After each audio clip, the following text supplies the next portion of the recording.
Sentry हमें doomsday में दिखने वाला है एंड ये डॉक्टर डूम के प्लान का वो हिस्सा है जिसके बिना वो बैटल वर्ल्ड बना ही नहीं सकता, क्योंकि ही हू रिमेन्स ने पहले मल्टीवर्सल वॉर को सेंट्री की मदद से या फिर कहें उसके अल्टर ईगो वॉइड के मदद से रोका था। आपको पता है कि ही हू रिमेन्स ने अलायत को वेपन के जैसा इस्तेमाल किया है और उसको वॉइड नाम के जगह पे कैद करके रखा है, जहां वो प्रून टाइमलाइन के लोगों एंड उनके रेमिनेंट्स का नामो निशान मिटा देता है। सेम चीज हमें वॉइड थंडरबोल्ट मूवी में भी करते हुए दिख रहा है, एटलीस्ट उसका एक वर्जन। हालांकि यहाँ वो हमें डिफरेंट वे में करते हुए दिख रहा है ताकि ये उतना ऑब्वियस ना लगे कि वॉइड ही अलायत है या फिर उसको खत्म करने का तरीका है, क्योंकि डॉक्टर डूम को भी अलायत का सामना करना पड़ेगा लोकी तक पहुंचने के लिए। अब डॉक्टर डूम माइंड कंट्रोल तो नहीं कर सकता लोकी के जैसे, बट वो सेंट्री को यूज कर सकता है अलायत को रोकने के लिए। इसके अलावा हाल ही में जो सीक्रेट वॉर्स के कॉन्सेप्ट आर्ट सामने आए थे उसमें आप देख सकते हो कि एक लंबे बालों वाला कैरेक्टर को यहाँ पे बांध के रखा गया है, जो कि मेरे हिसाब से सेंट्री हो सकता है। अब सेंट्री यहाँ कैसे पहुंचा या कैसे वो डॉक्टर डूम के काम आएगा, चलिए अच्छे से जानते हैं। बट उससे पहले चैनल को सब्सक्राइब कर ले ताकि आप ऐसे ही मजेदार थ्योरीज मिस ना करें। शुरुआत करते हैं इस थ्योरी से कि सेंट्री को एज पावर सोर्स यूज किया जा रहा है बैटल वर्ल्ड में, जो कि इस कॉन्सेप्ट आर्ट से कंफर्म होता है। अब कई लोग कह सकते हैं कि ये मार्वल 1602 कॉमिक से इंस्पायर्ड ह्यूमन टॉर्च होगा, जिसको उस वाटरफॉल के नीचे रखा गया था ताकि वो कभी फ्लेम ऑन ना कर सके। बट अगर आप डिटेल्स पर ध्यान दोगे तो उसके हाथों के पास आपको गॉटलेट जैसा कुछ बना हुआ दिख जाएगा, जो कि ह्यूमन टॉर्च के किसी भी वर्जन के पास हमें आज तक देखने को नहीं मिला। ग्लव्स भले ही रहे उसके हाथ में, लेकिन किसी भी वर्जन के पास गॉटलेट जैसा कुछ भी नहीं है। इसके अलावा हाल ही में आए प्रोमो के अंदर हम सेंट्री के हाथों के पास गॉटलेट जैसा कुछ देख सकते हैं, जो कि इस कॉन्सेप्ट आर्ट के जैसा है। तो हाई चांसेस है कि ये सेंट्री हो सकता है। अब आप बोलोगे कि रूसो ब्रदर्स ने खुद कहा है कि वो concept arts doomsday and secret war से नहीं है,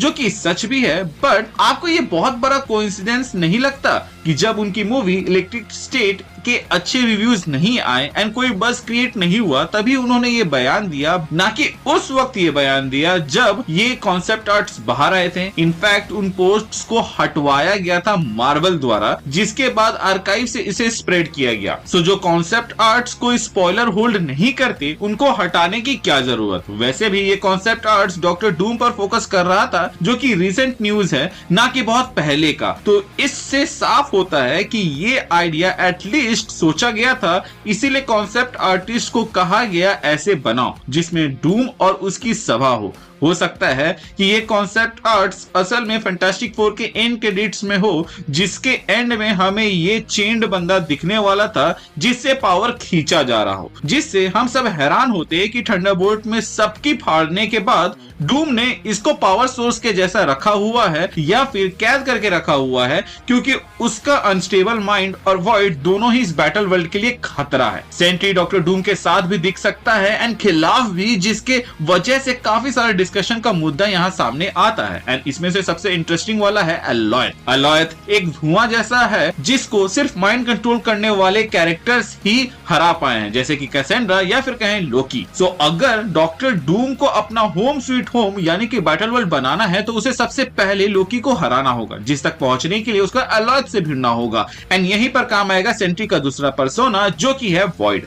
वॉइड भी अलायत के जैसा स्मोक बेस्ड है, जिसका कोई फॉर्म नहीं है एंड वो जैसा चाहे वैसा रूप ले सकता है। साथ ही थंडरबोल्ट्स के ट्रेलर में हमें वो लोगों को हैलुसिनेट या फिर कहें उनके डार्कर सेल्फ को दिखाते हुए भी दिखा है, जिसको वॉइड यूज कर सकता है अलायत को हराने के लिए, ताकि डॉक्टर डूम का रास्ता साफ हो लोकी तक। अब सवाल ये रह जाता है कि वॉइड क्यों डॉक्टर डूम की मदद करेगा। तो मेरे भाई, वॉइड डार्कनेस को रिप्रेजेंट करता है एंड मल्टीवर्स के होने के वजह से वो खत्म और कमजोर होता गया। लेकिन डॉक्टर डूम जब बैटल वर्ल्ड बनाएगा तो वॉइड को उसका खोया हुआ राज मिल जाएगा, क्योंकि तब मल्टीवर्स नहीं बल्कि सिर्फ एक बैटल वर्ल्ड होगा। इसके अलावा एक और चीज जो डॉक्टर डूम ऑफर कर सकता है वो है सेंट्री की बॉडी से आजादी। जिस तरह बेयॉन्डर ने हल्क एंड बैनर को अलग अलग कर दिया था, वैसे ही डॉक्टर डूम भी सेंट्री को वॉइड से अलग अलग कर सकेगा। इसीलिए वो वॉइड डॉक्टर डूम की मदद करेगा अलायत को मारने के लिए, ताकि उस जगह को वो क्लेम कर सके जो कि उसी के नाम से मैच खाती है, यानी कि वॉइड। ये वही जगह है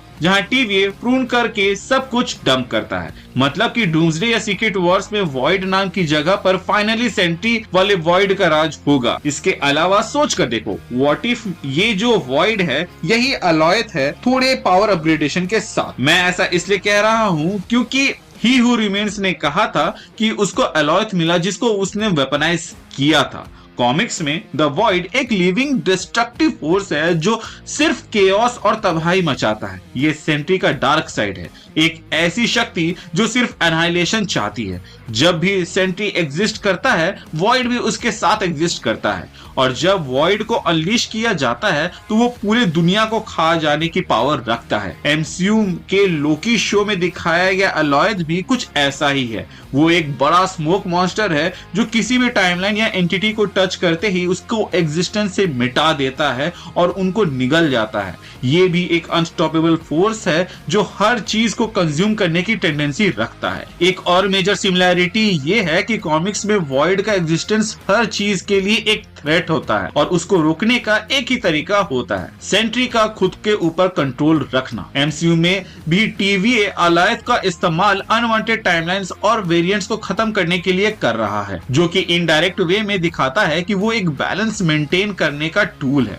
जैसा कॉमिक्स में सेंट्री और वॉइड का कनेक्शन होता है। इसके अलावा डॉक्टर डूम सेंट्री के पावर्स को भी एब्जॉर्ब कर सकता है, क्योंकि भले ही कॉमिक्स में ऐसा दिखा दिया गया कि एक सुपर सोल्जर सीरम का डिफरेंट वर्जन लेने से ही सेंट्री को इतने सारे सन्स की पावर प्लस वॉइड जैसा कैरेक्टर उससे जुड़ गया, बट एमसीयू में ऐसा होने के चांसेस थोड़ा कम है। सेंट्री के पावर ओरिजिन में हमें मिस्टिकल एंगल भी दिख सकता है, जिससे सेंट्री वो टारगेट बन सकता है या फिर वो चेन रिएक्शन जैसा काम कर सकता है मल्टीवर्स को तबाह करने के लिए, जिसको डूम इस्तेमाल करे। अगर आप देखो तो डॉक्टर डूम का इंट्रोडक्शन में सिर्फ 3 मूवीज रह गए, जिसमें से कैप्टन अमेरिका 4 जा चुका है, जिसमें से एडामेंटियम या फिर लीडर को यूज किया जा सकता है। वहीं थंडरबोल्ट में से सिर्फ सेंट्री ही है जो डॉक्टर डूम के काम आ सकता है, क्योंकि बाकी सब तो यहाँ पर सुपर सोल्जर है, सिर्फ घोस्ट को छोड़ के। वहीं फैंटास्टिक 4 में तो उसको हिंट या फिर उसका कैमियो दिखना तय है, क्योंकि फैंटास्टिक 4 की मूवी बिना डॉक्टर डूम की तो बन ही नहीं सकती। अब मैं ये 3 मूवीज ही इसलिए बोल रहा हूँ क्योंकि इससे पहले जितने भी मूवीज